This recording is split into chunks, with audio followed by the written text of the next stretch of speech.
Hello दोस्तों, नमस्कार। स्वागत है कहानियों की दुनिया में। आज मैं आपके सामने लेकर प्रस्तुत हुआ हूँ हिंदी के महान उपन्यासकार मुंशी प्रेमचंद का अविस्मरणीय उपन्यास गोदान का 5वां भाग। इसी श्रृंखला में हम गोदान का 5वां भाग शुरू करते हैं।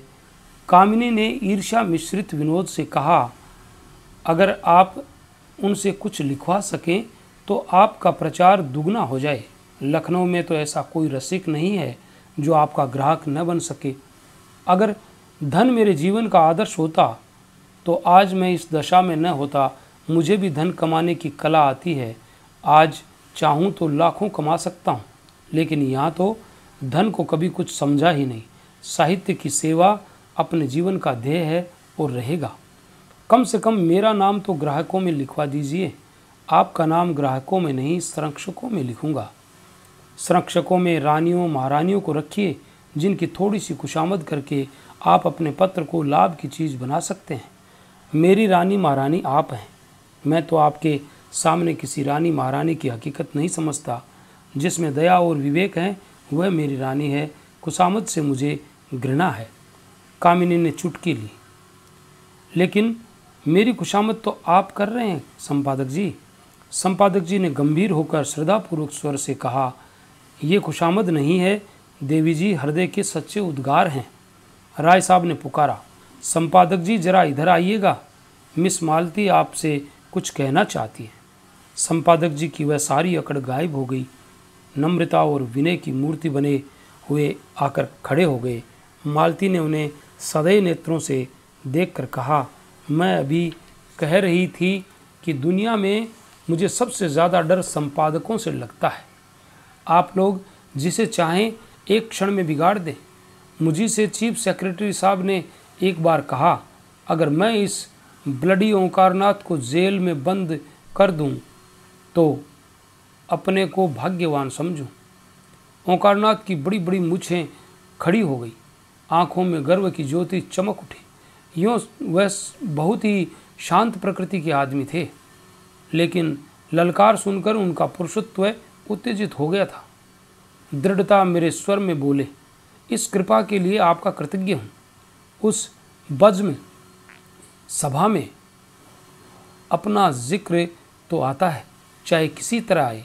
आप सेक्रेटरी महोदय से कह दीजिएगा कि ओंकारनाथ उन आदमियों में नहीं है जो इन धमकियों से डर जाए। उसकी कलम उसी वक्त विश्राम लेगी जब उसकी जीवन यात्रा समाप्त हो जाएगी। उसने अनीति और स्वेच्छाचार को जड़ से खोदकर फेंक देने का जिम्मा लिया है। मिस मालती ने और उकसाया, अगर मेरी समझ में आपकी ये नीति नहीं आती कि जब आप मामूली शिष्टाचार से अधिकारियों का सहयोग प्राप्त कर सकते हैं तो क्यों उनसे कन्नी काटते हैं।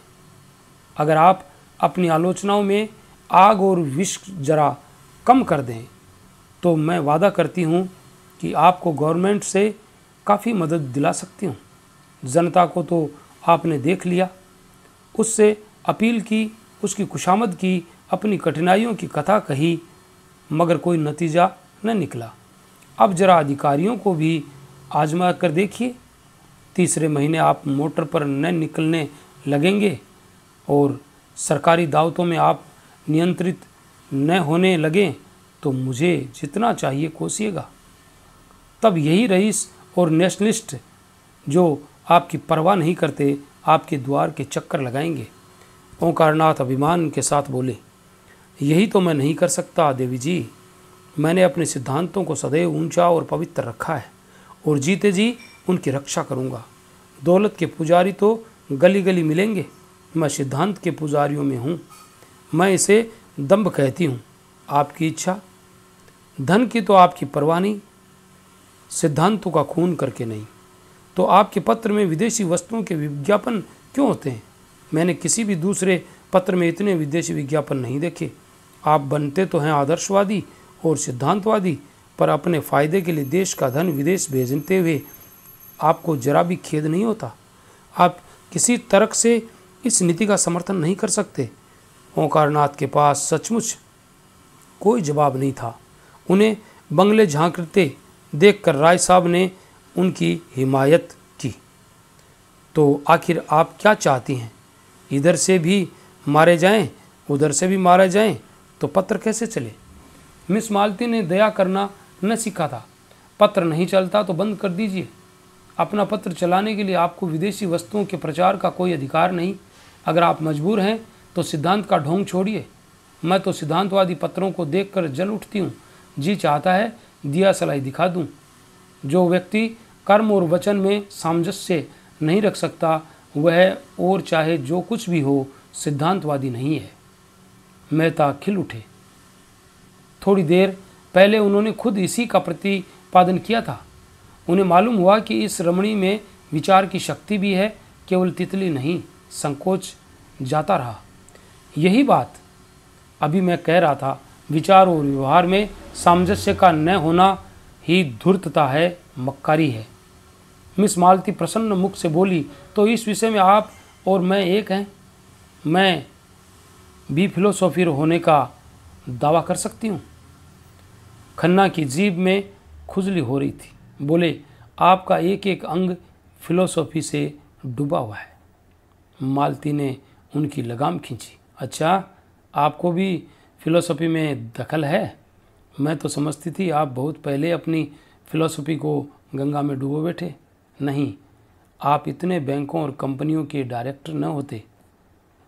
राय साहब ने खन्ना को संभाला। तो क्या आप समझती हैं कि फिलोसोफरों को हमेशा फाके मस्त रहना चाहिए? जी हाँ, फिलोसोफर अगर मोह पर विजय न पा सके तो फिलोसोफर कैसा? इस लिहाज से तो शायद मिस्टर मेहता भी फिलोसोफर न ठहरे। मेहता ने जैसे आस्तीन चढ़ाकर कहा, मैंने तो कभी ये दावा नहीं किया राय साहब। मैं तो इतना ही जानता हूँ कि जिन औजारों से लोहार काम करता है उन्हीं औजारों से सुनार नहीं करता। क्या आप चाहते हैं कि आप भी उसी दशा में फलें फूलें जिसमें बबूल या ताड़?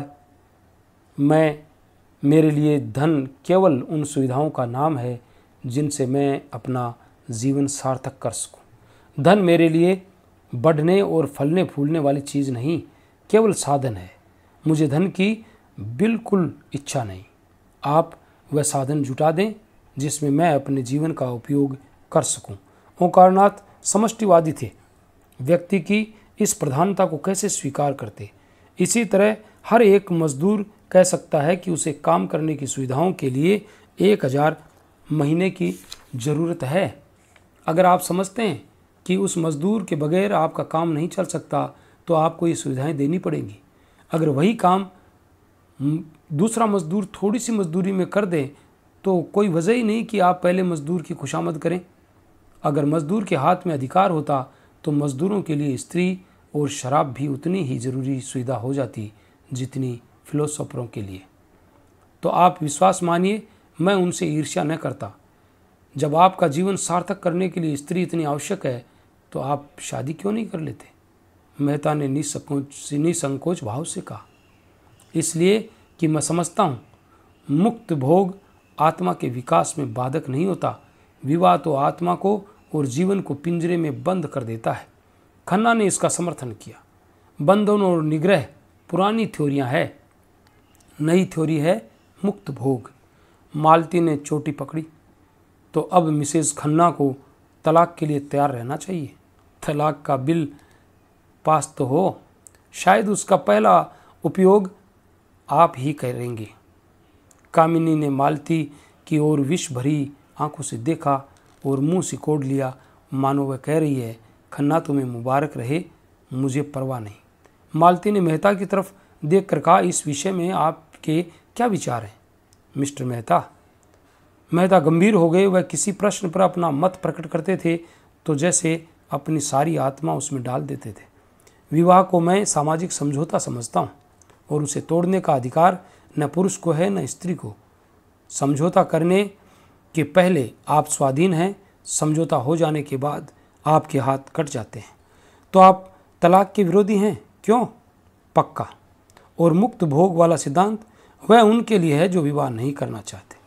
अपनी आत्मा का संपूर्ण विकास सभी चाहते हैं, फिर विवाह कौन करे और क्यों करे?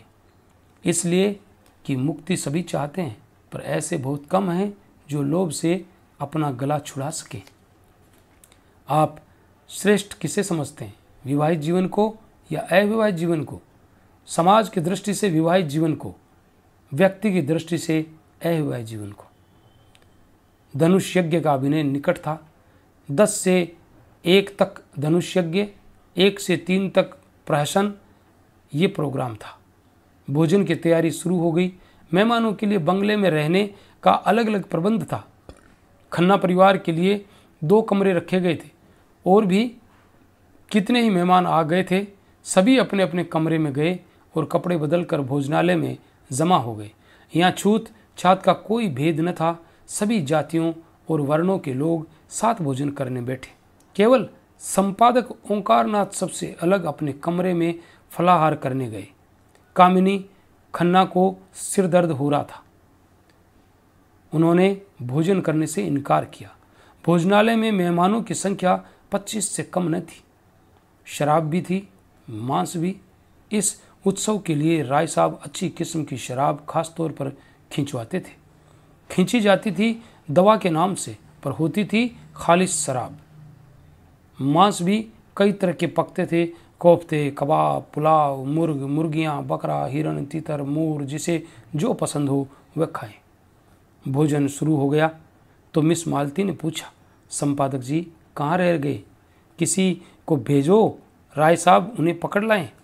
राय साहब ने कहा, वह वैष्णव है, उन्हें यहाँ बुलाकर क्यों बेचारे का धर्म नष्ट करोगी? बड़ा ही आचार निष्ठ आदमी है। अजी और कुछ न सही, तमाशा तो रहेगा। सहसा एक सज्जन को देखकर उसने पुकारा, आप भी तशरीफ़ रखते हैं मिर्ज़ा खुर्शीद? ये काम आपके सुपुर्द, आपकी लियाकत की परीक्षा हो जाएगी। मिर्ज़ा खुर्शीद गोरे चिट्ठे आदमी थे। भूरी भूरी मूछें, नीली आँखें, दोहरी देह, चांद के बाल सफ़ा चट, छकलियाँ, अचकन और चूड़ीदार पजामा पहने थे। सूफी मुसलमान थे। 2 बार हज कर आए थे, मगर शराब खूब पीते थे।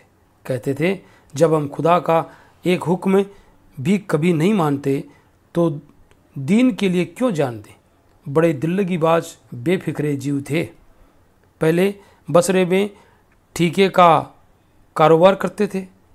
लाखों कमाए, मगर शामत आई कि एक मैम से आशनाई कर बैठे। मुकदमेबाजी हुई, जेल जाते जाते बचे। 24 घंटे के अंदर मुल्क से निकल जाने का हुक्म हुआ। जो कुछ जहाँ था वहीं छोड़ा और सिर्फ 50,000 लेकर भाग खड़े हुए। बम्बई में उनके एजेंट थे। सोचा था उनसे हिसाब किताब कर लें और जो कुछ निकलेगा उसी में ज़िंदगी काट देंगे, मगर एजेंटों ने जाल करके उनसे वह 50,000 भी ऐंठ लिए। निराश होकर वहाँ से लखनऊ चले। गाड़ी में एक महात्मा से साक्षात हुआ। महात्मा जी ने उन्हें सब्ज बाग दिखाकर उनकी घड़ी, अंगूठियाँ, रुपए सब उड़ा लिए। बेचारे लखनऊ पहुँचे तो देह के कपड़ों के सिवा कुछ न था। राय साहब से पुरानी मुलाकात थी। कुछ उनकी मदद से और कुछ अन्य मित्रों की मदद से एक जूते की दुकान खोल ली। वह अब लखनऊ की सबसे चलती हुई जूते की दुकान थी। 400-500 रोज़ की बिक्री थी। जनता को उन पर थोड़े ही दिनों में इतना विश्वास हो गया कि एक बड़े भारी मुस्लिम तालुकेदार को नीचा दिखाकर काउंसिल में पहुंच गए। अपनी जगह पर बैठे बैठे बोले, जी नहीं, मैं किसी का दीन नहीं बिगाड़ता। ये काम आपको खुद करना चाहिए। मज़ा तो जब है कि आप उन्हें शराब पिलाकर छोड़ें। ये आपके हुस्न के जादू की आजमाइश है। चारों तरफ से आवाज़ें आई, हाँ हाँ मिस मालती, आज अपना कमाल दिखाइए। मालती ने मिर्ज़ा को ललकारा, कुछ इनाम दोगे? 100 रुपये की एक थैली। हो, 100 रुपये? लाख रुपए का धर्म बिगाड़ूं 100 के लिए? अच्छा, आप खुद अपनी फीस बताइए। 1000 से 1 कौड़ी कम नहीं। अच्छा मंजूर। जी नहीं, लाकर मेहता जी के हाथ में रख दीजिए। मिर्ज़ा जी ने तुरंत 100 रुपये का नोट जेब से निकाला और उसे दिखाते हुए खड़े होकर बोले, भाइयों, ये सब हम सब मर्दों की इज्जत का मामला है।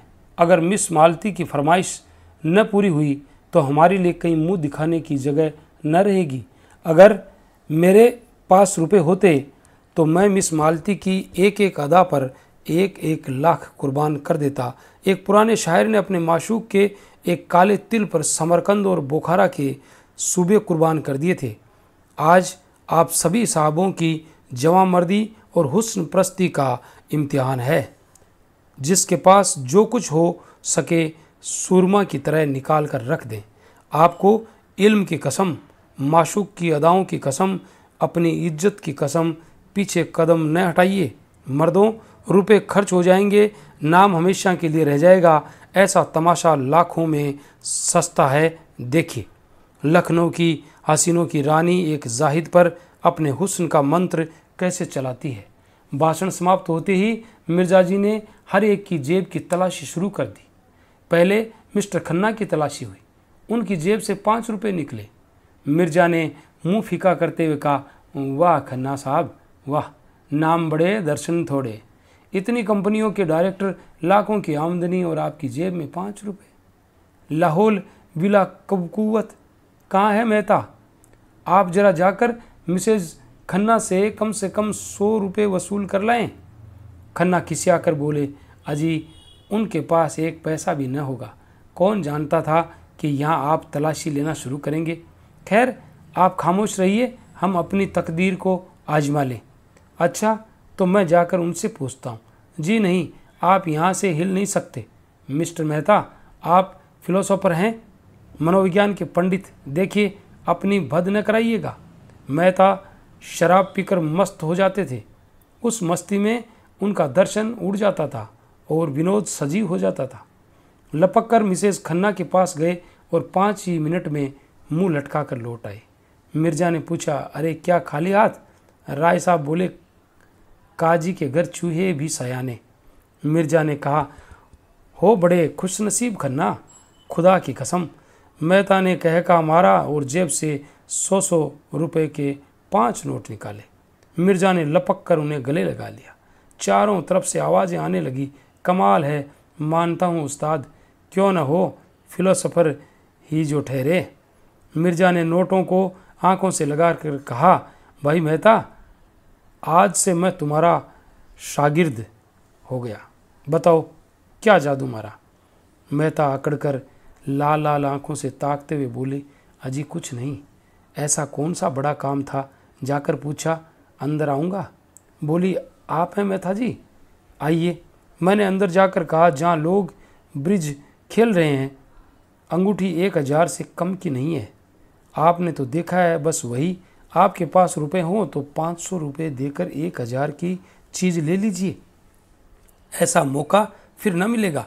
मिस मालती ने उस वक्त रुपए न दिए तो बेदाग निकल जाएंगी। पीछे से कौन देता है? शायद इसलिए उन्होंने अंगूठी निकाली है कि 500 रुपये किसके पास धरे होंगे।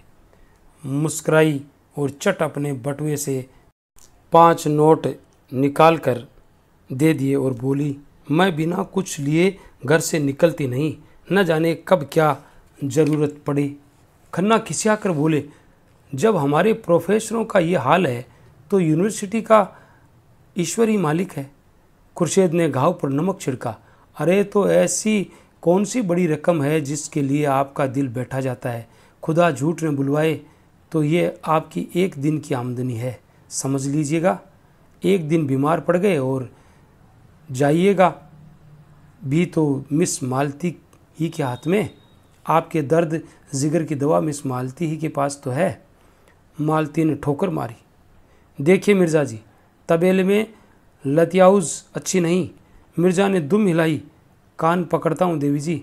मिस्टर तंखा की तलाशी हुई, मुश्किल से 10 रुपये मिले। मेहता की जेब से केवल 18 निकली। कई सज्जनों ने 1-1, 2-2 रुपये खुद दे दिए। हिसाब जोड़ा गया तो 300 रुपये की कमी थी। ये कमी राय साहब ने उदारता से साथ पूरी कर दी। संपादक जी ने मेवे और फल खाए थे और ज़रा कमर सीधी कर रहे थे कि राय साहब ने जाकर कहा, आपको मिस मालती याद कर रही है। खुश होकर बोले, मिस मालती मुझे याद कर रही है, धन्यवाद। राय साहब के साथ ही हाल में आ बिराजे। उधर नौकरों ने मेजें साफ कर दी थी। मालती ने आगे बढ़कर उनका स्वागत किया। संपादक जी ने नम्रता दिखाई, बैठिए, तकल्लुफ़ न कीजिए। मैं इतना बड़ा आदमी नहीं हूँ। मालती ने श्रद्धा भरे स्वर में कहा, आप तकल्लुफ़ समझते होंगे, मैं समझती हूँ, मैं अपना सम्मान बढ़ा रही हूँ।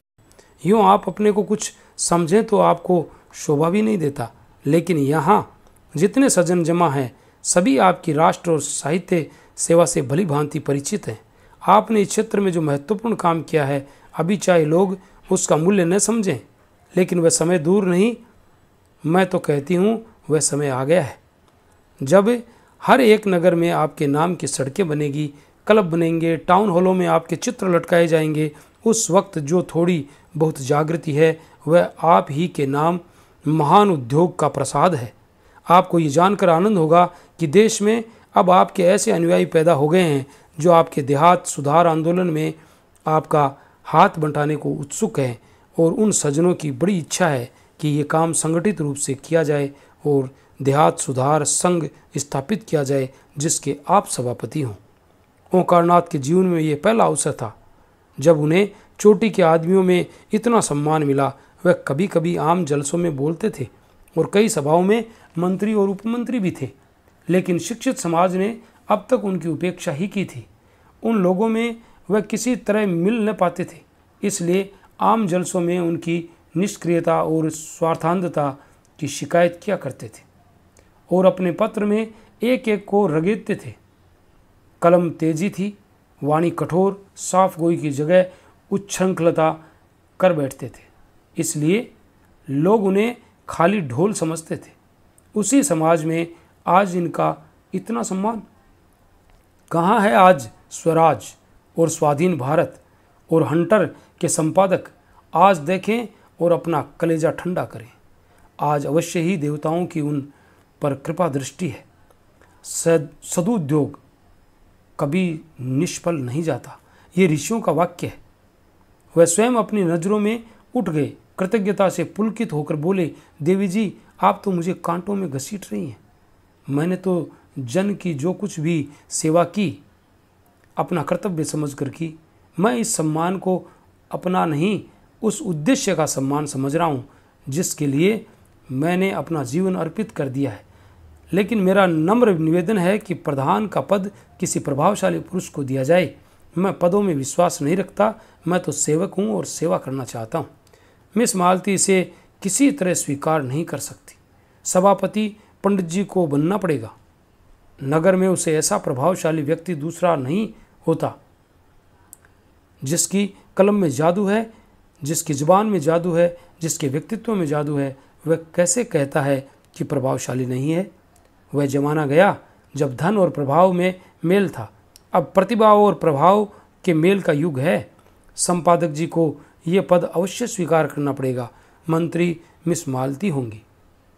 इस सभा के लिए 1000 का चंदा भी हो गया है और अभी तो सारा शहर और प्रांत पड़ा हुआ है। 4-5 लाख मिल जाना मामूली बात है। ओंकारनाथ को कुछ नशा सा चढ़ने लगा। उनके मन में जो एक प्रकार की फुरहरी सी उठ रही थी, उसने गंभीर उत्तरदायित्व का रूप धारण कर लिया। बोले, मगर ये आप समझ लें मिस मालती कि ये बड़ी जिम्मेदारी का काम है। मैं आपको अपना बहुत समय देना पड़ेगा। मैं अपनी तरफ से आपको विश्वास दिलाता हूँ कि आप सभा भवन में मुझे सबसे पहले मौजूद पाएंगे।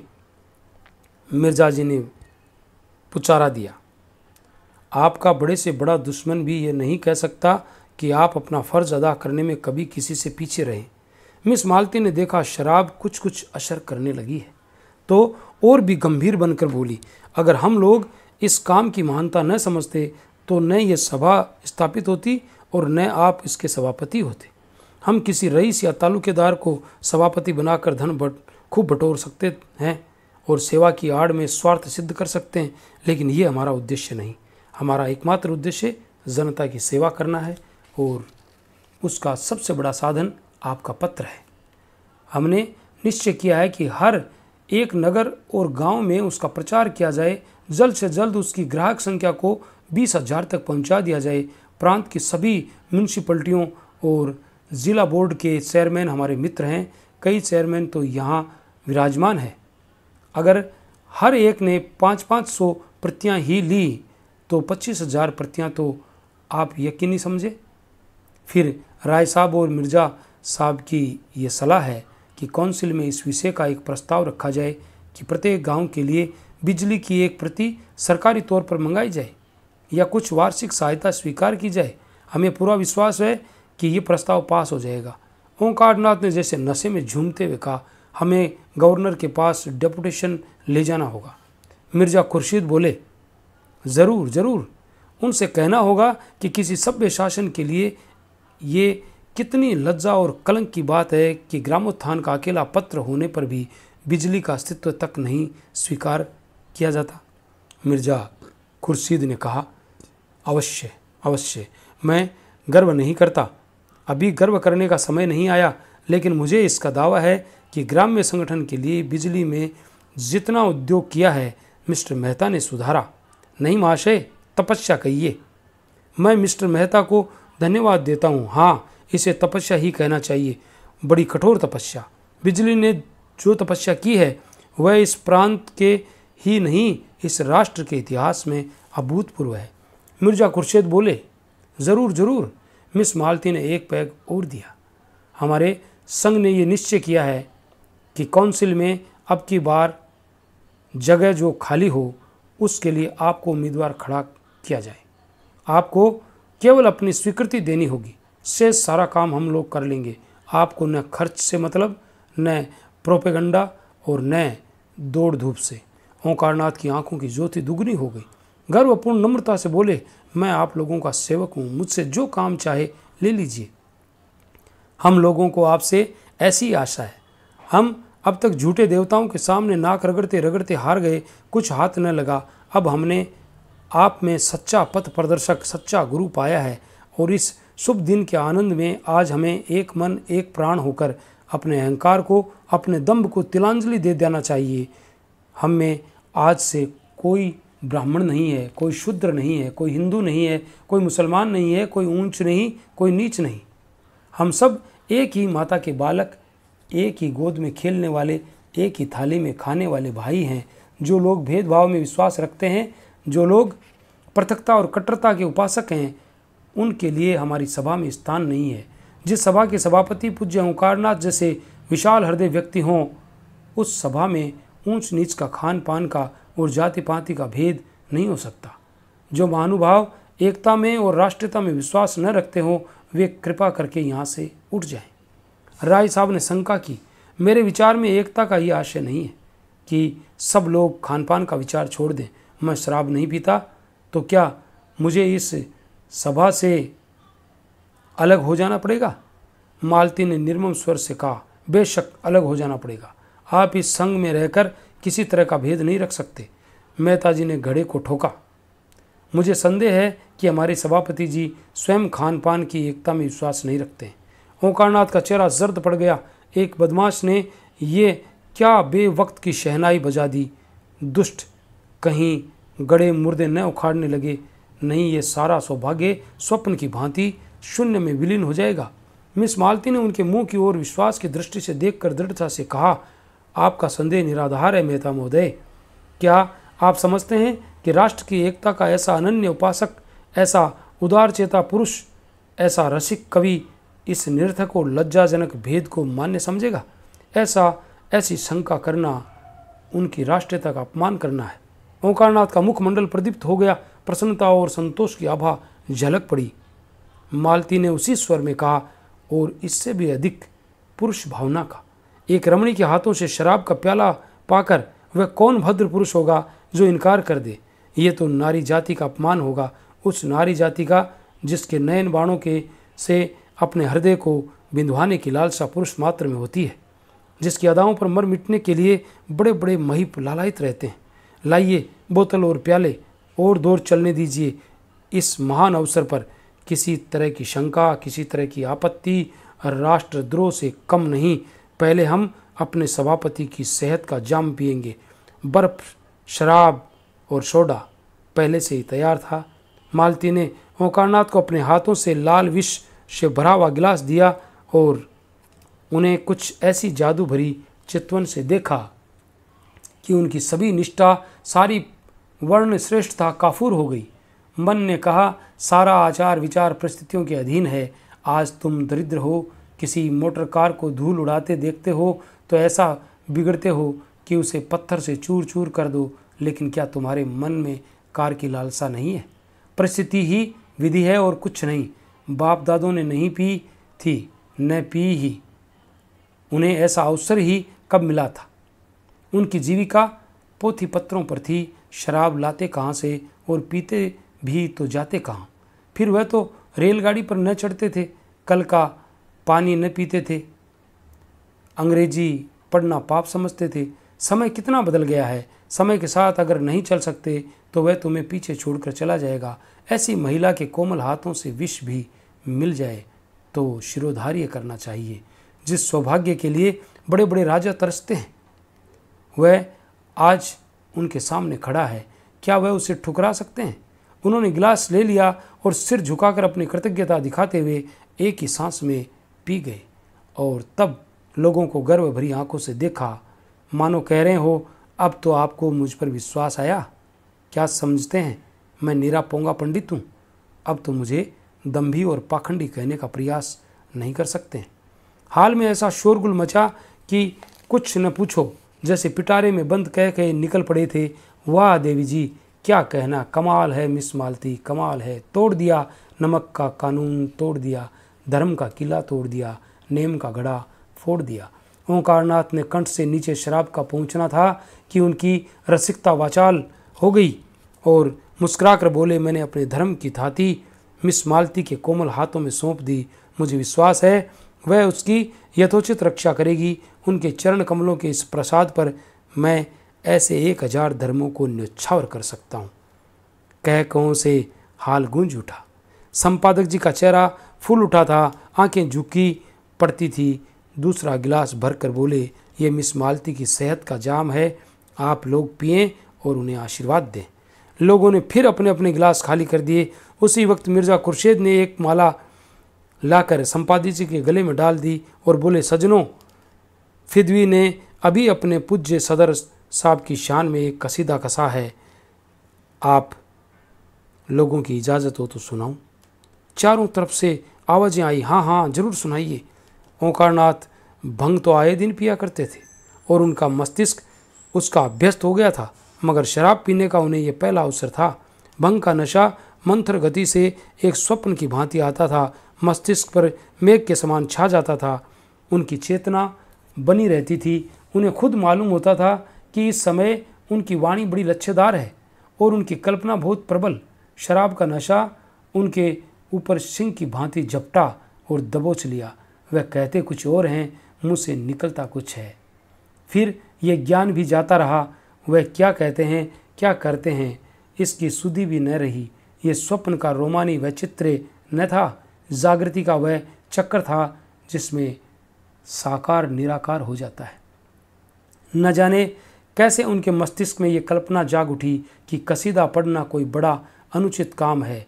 मेज पर हाथ पटक कर बोले, नहीं कदापि नहीं, यहाँ कोई कसीदा नहीं आएगा, नहीं होगा। हम सभापति हैं, हमारा हुक्म है, हम अभी इस सभा को तोड़ सकते हैं, अभी तोड़ सकते हैं, सभी को निकल सकते हैं, कोई हमारा कुछ नहीं कर सकता। हम सभापति हैं, कोई दूसरा सभापति नहीं है।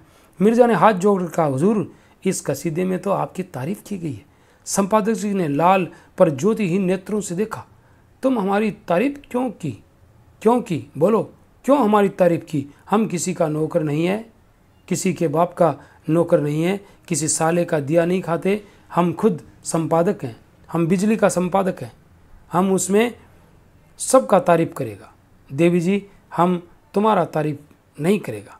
हम कोई बड़ा आदमी नहीं है, हम सबका गुलाम हैं, हम सबका चरण रज हैं। मालती देवी हमारी लक्ष्मी, हमारी सरस्वती, हमारी राधा। ये कहते हुए मालती के चरणों की तरफ झुके और मुंह के बल फर्श पर गिर पड़े। मिर्ज़ा खुर्शीद ने दौड़कर उन्हें संभाला, कुर्सियां हटाकर वहीं ज़मीन पर लिटा दिया। फिर उनके कानों के पास मुंह ले जाकर बोले, राम नाम सत है, कहिए तो आपका जनाजा निकालें। राय साहब ने कहा, कल देखना कितना बिगड़ता है, एक एक को अपने पत्र में रगड़ेगा और ऐसा रगड़ेगा कि आप भी याद करेंगे। एक ही दुष्ट है किसी पर दया नहीं करता, लिखने में तो अपना जोड़ नहीं रखता, ऐसा गधा आदमी कैसे इतना अच्छा लिखता है, ये रहस्य है। कई आदमियों ने संपादक जी को उठाया और ले जाकर उनके कमरे में लिटा दिया। उधर पंडाल में धनुष यज्ञ हो रहा था। कई बार उन लोगों को बुलाने के लिए आदमी आ चुके थे। कई हुक्काम भी पंडाल में आ पहुंचे थे। लोग उधर जाने को तैयार हो रहे थे कि सहसा एक अफगान आकर खड़ा हो गया। गोरा रंग, बड़ी बड़ी मूछें, ऊंचा कद, चौड़ा सीना, आंखों में निर्भयता का उन्माद भरा हुआ, ढीला नीचा कुर्ता, पैरों में शलवार, जरी के काम की सदरी, सिर पर पगड़ी, कुलाह, कंधे में चमड़े का बैग लटकाए, कंधे पर बंदूक रखे, कमर में तलवार बांधे, न जाने किधर से आ खड़ा हो गया और गर्ज कर बोला, खबरदार, कोई यहाँ से मत जाओ, हमारा साथ का आदमी पर डाका पड़ा है। यहाँ का जो सरदार है वह हमारा आदमी को लूट लिया है, उसका माल तुमको देना होगा, एक एक कोड़ी देना होगा। कहाँ है सरदार, उसको बुलाओ। राय साहब ने सामने आकर क्रोध भरे स्वर में कहा, कैसी लूट, कैसा डाका, ये तुम लोगों का काम है, यहाँ कोई किसी को नहीं लूटता, साफ साफ कहो क्या मामला है। अफगान ने आंखें निकाली और बंदूक का कुंदा ज़मीन पर पटक कर बोला, हमसे पूछता है कैसा लूट है, कैसा डाका, तुम लूटता है, तुम्हारा आदमी लूटता है। हम यहाँ की कोठी का मालिक है, हमारी कोठी में 50 जवान है, हमारा आदमी रुपये तहसील पर लाता था 1000, पर तुम लूट लिया और कहता है कैसा डाका। हम बतलाएगा कैसा डाका होता है, हमारा 50 जवान अभी आता है, हम तुम्हारा गांव लूट लेगा, कोई साला कुछ नहीं कर सकता, कुछ नहीं कर सकता। खन्ना ने अफगान के तेवर देखे तो चुपके से उठे और निकल जाएं। सरदार ने जोर से डांटा, कहाँ जाता है तुम्हें, कोई कहीं नहीं जाएगा, नहीं अब सबको कत्ल कर देगा, अभी फेर कर देगा, हमारा तुम कुछ नहीं कर सकता। हम तुम्हारा पुलिस से नहीं डरता, पुलिस का आदमी हमारी शक्ल देखकर भागता है, हमारा अपना काउंसिल है, हम सबको खत लिखकर लाट साहब के पास जा सकता है, हम यहाँ से किसी को नहीं जाने देगा। तुम हमारा 1000 रुपया लूट लिया, हमारा रुपया नहीं देगा तो हम किसी को जिंदा नहीं छोड़ेगा। तुम सब आदमी दूसरों के माल को लूटता है और यहाँ माशूक के साथ शराब पीता है। मिस मालती उसकी आंख बचाकर कमरे से निकलने लगी कि वह बाज की तरह टूटकर उसके सामने आ खड़ा हुआ। बोला, तुम इन बदमाशों से हमारा माल दिलवाओ, नहीं हम तुमको उठा ले जाएगा, अपनी कोठी पर जश्न मनाएगा। तुम्हारा हुस्न पर हम आशिक हो गया था, या तो आपको 1000 रुपये अभी दे दें या तुमको हमारे साथ चलना पड़ेगा, तुमको हम नहीं छोड़ेगा, हम तुम्हारा आशिक हो गया है, हमारा दिल और जिगर फटा जाता है। हमारा इस जगह 25 जवान है, इस ज़िला में हमारा गांव, हमारा 500 जवान काम करता है, हम अपने कबीले का खान हैं, हमारे कबीले में 10,000 सिपाही हैं, हम काबुल के अमीर से लड़ सकता है, अंग्रेज़ सरकार हमको 20,000 सालाना खिराज देता है। अगर तुम हमारा रुपया नहीं देगा तो हम गांव लूट लेगा और तुम्हारा माशूक को उठा ले जाएगा। खून करने में हमको लुत्फ़ आता है, हम खून का दरिया बहा देगा। मजलिस पर आतंक छा गया। मिस मालती अपनी चहकना भूल गई। खन्ना की पिंडलियां कांप रही थी। बेचारे चोट चपेट के भय से एक मंजिले बंगले में रहते थे। जीने पर चढ़ना उनके लिए उसूली पर चढ़ने के से कम न था। गर्मी में भी डर के मारे कमरे में सोते थे। राय साहब को ठकुराई का अभिमान था। वह अपने ही गांव में पठान से डर जाना हास्यास्पद समझते थे, लेकिन उसकी बंदूक का क्या करते। उन्होंने जरा भी ची चपड़ की और इसने बंदूक चलाई। ये तो होते ही ये सब ऐसे ही हैं, और निशाना भी इन सबों का इतना अचूक होता है। अगर उसके हाथ में बंदूक न होती तो राय साहब उससे सींग मिलाने को तैयार हो जाते।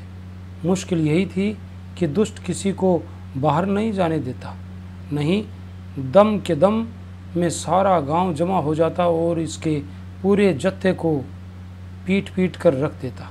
आखिर उन्होंने दिल मजबूत किया और जान पर खेल कर बोले, हमने आपसे कह दिया कि हम चोर डाकू नहीं हैं, मैं यहाँ की काउंसिल का मेंबर हूँ और ये देवी जी लखनऊ की सुप्रसिद्ध डॉक्टर हैं।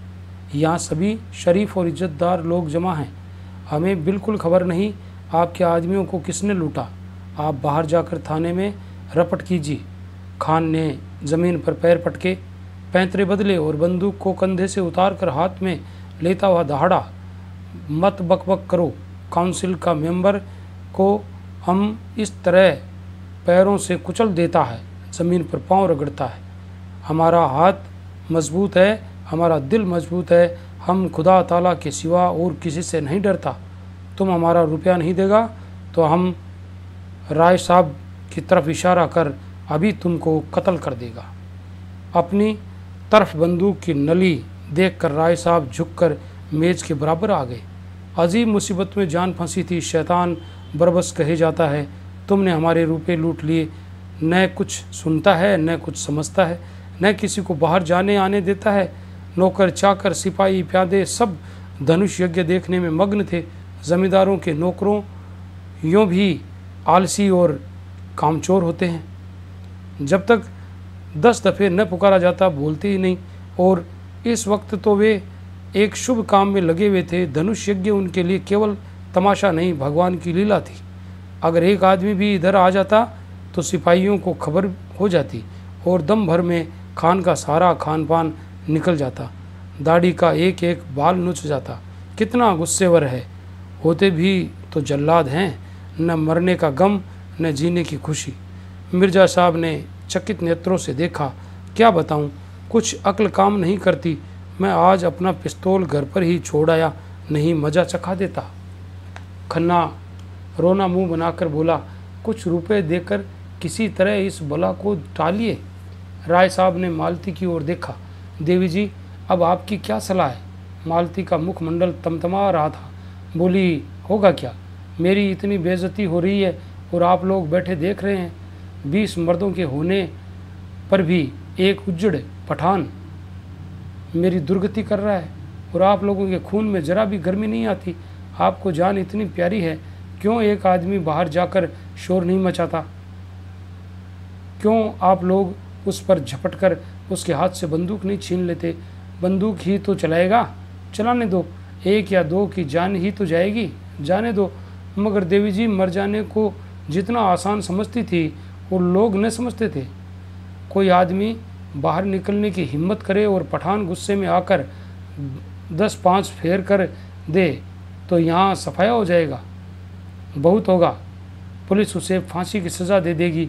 वह भी क्या ठीक एक बड़े कबीले का सरदार है, उसे फांसी देते हुए सरकार भी सोच विचार करेगी।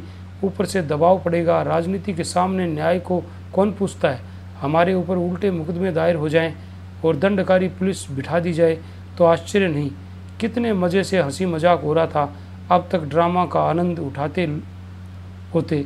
इस शैतान ने आकर एक नई विपत्ति खड़ी कर दी थी और ऐसा जान पड़ता है बिना 2-1 खून किए मानेगा भी नहीं। खन्ना ने मालती को फटकारा। देवी जी, आप तो हमें ऐसा लताड़ रही हैं मानो अपनी प्राण रक्षा करना कोई पाप है। प्राण का मोह प्राणी मात्र में होता है और हम लोगों में भी हो तो कोई लज्जा की बात नहीं है। आप हमारी जान इतनी सस्ती समझती हैं, ये देखकर मुझे खेद होता है। 1000 का ही तो मामला है, आपके पास मुफ्त के 1000 हैं, उसे देकर क्यों विदा नहीं कर देती? आप खुद अपनी बेइज्जती करा रही हैं, इसमें हमारा क्या दोष? राय साहब ने गर्म होकर कहा।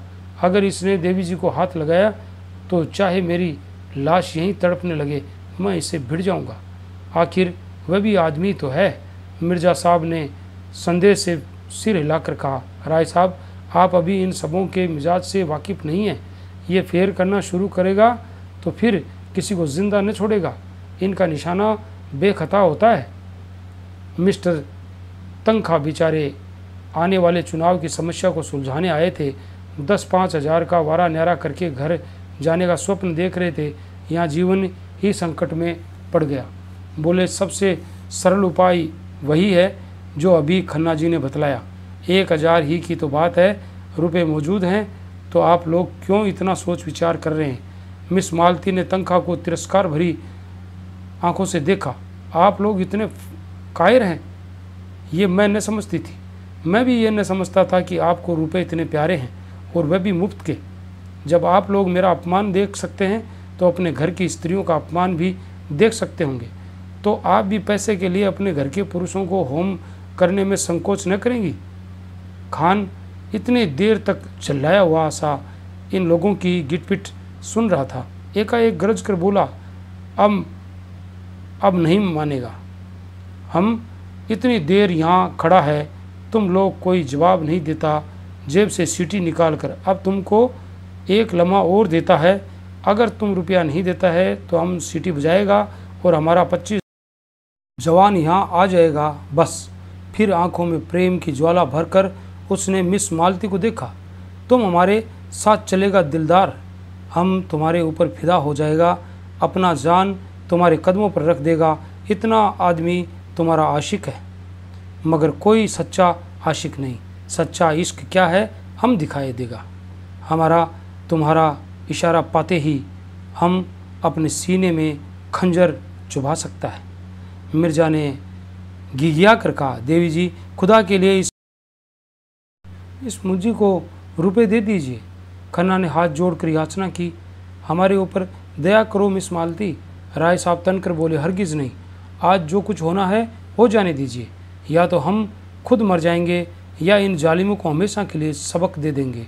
तनखा ने राय साहब को डांट लगाई, शेर की मांद में घुसना कोई बहादुरी नहीं है, मैं इसे मूर्खता समझता हूँ। मगर मिस मालती के मनोभाव कुछ और ही थे। खान के लालसा प्रदीप्त नेत्रों ने उन्हें आश्वस्त कर दिया था और अब इस कांड में उन्हें मनचलेपन का आनंद सा आ रहा था। उनका हृदय कुछ देर इन नरपुंगों के बीच में रहकर उसके बर्बर प्रेम का आनंद उठाने के लिए ललचा रहा था। शिष्ट प्रेम की दुर्बलता और निर्जीवता का उन्हें अनुभव हो चुका था। आज अक्खड़ अनघड़ पठानों के उन्मत्त प्रेम के लिए उनका मन दौड़ रहा था, जैसे संगीत का आनंद उठाने के बाद कोई मस्त हाथियों की लड़ाई देखने के लिए दौड़े। उन्होंने खान साहब के सामने जाकर निशंक भाव से कहा, तुम्हें रुपए नहीं मिलेंगे। खान ने हाथ बढ़ाकर कहा, तो हम तुमको लूट ले जाएगा। तुम इतने आदमियों के बीच से हमें नहीं ले जा सकते। हम इतने आदमियों के बीच से ले जा सकता है, तुमको जान से हाथ धोना पड़ेगा। हम अपने माशूक के लिए अपने जिस्म का एक एक बोटी निचवा सकता है। उसने मालती का हाथ पकड़कर खींचा। उसी वक्त होरी ने कमरे में कदम रखा। वह राजा जनक का माली बना हुआ था और उसके अभिनय ने देहातियों को हंसाते हंसाते लौटा दिया था। उसने सोचा, मालिक अभी तक क्यों नहीं आए, वह भी तो आकर देखें कि देहाती इस काम में कितने कुशल होते हैं। उनके यार दोस्त भी देखें कैसे मालिक को बुलाएं। वह अवसर खोज रहा था और जो ही मोहलत मिली दौड़ा हुआ यहाँ आया, मगर यहाँ का दृश्य देखकर भौचक्का सा खड़ा हो गया। सब लोग चुप्पी साधे थर थर काँपते कातर नेत्रों से खान को देख रहे थे और खान मालती को अपनी तरफ खींच रहा था। उसकी सहज बुद्धि ने परिस्थिति का अनुमान लगा लिया और उसी वक्त राय साहब ने पुकारा, होरी दौड़ कर जा और सिपाहियों को बुला ला, जल्द दौड़। होरी पीछे मुड़ा था कि खान ने उसके सामने बंदूक तान कर डांटा, कहाँ जाता है सुअर, हम गोली मार देगा। होरी गंवार था, लाल पगड़ी देखकर उसके प्राण निकल जाते थे, लेकिन मस्त सांड पर लाठी लेकर पिल पड़ता था। वह कायर न था, मारना और मरना दोनों ही जानता था, मगर पुलिस के हथकंडों के सामने उसकी एक न चलती थी। बंधे बंधे कौन फिरे, रिश्वत के रुपए कहाँ से लाए, बाल बच्चों को किस पर छोड़े, मगर जब मालिक ललकारते हैं तो फिर किसका डर। तब तो वह मौत के मुंह में भी कूद सकता है। उसने झपट कर खान की कमर पकड़ी और ऐसा अड़ंगा मारा कि खान चारों खाने चित ज़मीन पर आ गिरे और लगे पश्तों में गालियां देने। होरी उनकी छाती पर चढ़ बैठा और जोर से दाढ़ी पकड़कर खींची। दाढ़ी उसके हाथ में आ गई। खान ने तुरंत अपनी कुलाह उतार फेंकी और जोर मारकर खड़ा हो गया। अरे ये तो मिस्टर मेहता है। वही। लोगों ने चारों तरफ से मेहता को घेर लिया। कोई उनके गले लगता, कोई उनकी पीठ पर थपकियां देता था और मिस्टर मेहता के चेहरे पर हंसी न थी न गर्व। चुपचाप खड़े थे मानो कुछ हुआ ही नहीं। मालती ने नकली रोष से कहा, आपने ये बहरूपन कहाँ सीखा, मेरा दिल अभी भी धक धड़ कर रहा है। मेहता ने मुस्कुराते हुए कहा, जरा इन भले आदमियों की जवामर्दी की परीक्षा ले रहा था। जो गुस्ताखी हुई हो उसे क्षमा कीजिएगा। ये है गोदान का भाग 5 और कल मिलते हैं गोदान के छठे भाग में। अगर आप हमारे चैनल पर नए हैं तो हमारे चैनल को लाइक, शेयर, कमेंट और सब्सक्राइब कीजिए। और तब तक के लिए all the best. Thanks for watching.